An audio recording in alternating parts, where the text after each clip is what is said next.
यहाँ पे अकेला खड़ा है। क्यों भाई, क्यों सैड हो? सैड नहीं हूँ। हर रोज का तुम्हारा यही हो गया है क्या? हर बात को पूछ रहे मैं हो बस क्या? सोच रहा हूँ कि यार तू ये तो नहीं सोचती कि मैं तेरे पैसे के लिए और तेरे साथ हूँ इसलिए क्योंकि तू खर्चा करती है। तुम पागल हो, कैसे बातें करते हो यार? आज मेरे माइंड जो में मेरा है वो तुम्हारा भी है।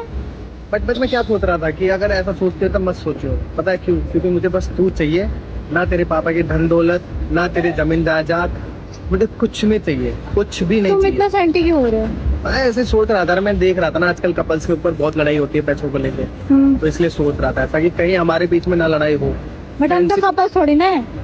मतलब वही फ्रेंडशिप के ऊपर कल को हम कपल बन जाएंगे, तो ऐसे अभी से ही मैं प्रिपेयर होके चल रहा हूँ। सोचे ओहो। ना, मुझे बस तू चाहिए और तेरा साथ चाहिए, बस हमेशा के लिए। देगी साथ? और क्या, साथ ही हूँ हमेशा। मुझे बस तू चाहिए बस।